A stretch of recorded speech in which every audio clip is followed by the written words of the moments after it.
ઉદ્યોગોમાં ઉઠમણાની ઘટનાઓને લઈને ડાયમંડ એસોસિએશનની વેપારીઓને અપીલ કરવામાં આવી છે। આજકાલ નવા આવેલા લોકો સાથે સમજી વિચારીને વેપાર કરવો જોઈએ। વેપારીઓને બજારમાં વર્ષોથી કાર્યરત વેપારીઓ સાથે વેપારની પ્રાધાન્યતા આપવી જોઈએ।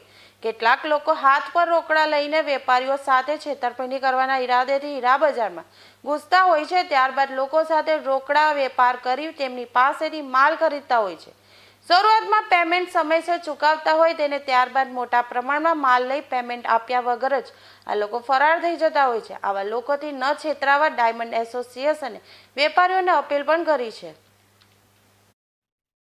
હું જગદીશ કુંડ, પ્રેસિડેન્ટ, સુરત ડાયમંડ એસોસિએશન।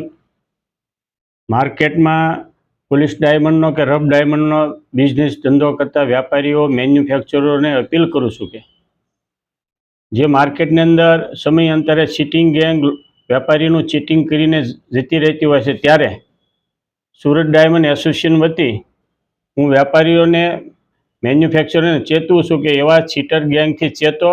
જ્યાં ત્યાં માલ આપણો ન વેચીએ, જે તે લોભ લાલચમાં ન આવીએ। બ્રાન્ડેડ વર્ષોથી બિઝનેસ ધંધો કરતા વેપારીઓને જ આપણો માલ વેચીએ અને કોઈ રોકડની લાલચ આપે, થોડાક દિવસ રોકડથી માલ લે, બાદમાં થોડી ટર્મ્સ કરતાં 15-20 દિવસ મહિનાની ટર્મ્સમાં માલ લઈ અને ચીટિંગ કરીને ચાલ્યા જતા લોકોથી ખરેખર વેપારીઓએ, મેન્યુફેક્ચરોએ એનાથી ચેતવું જોઈએ ને એવા લોકોને જાકારો આપવો જોઈએ ને એની સાથે વેપાર ન કરવો જોઈએ। હું સુરત ડાયમંડ એસોસિએશનના પ્રમુખ વતી આપ સૌ વેપારી મિત્રોને, મેન્યુફેક્ચરને વિનંતી કરું છું, આવા લાલચુ જે તમને લાલચ આપીને ફસાવે છે એવા લોકોની લાલચમાં ન આવી અને આપણે આપણો ધંધો સલામત રાખીએ।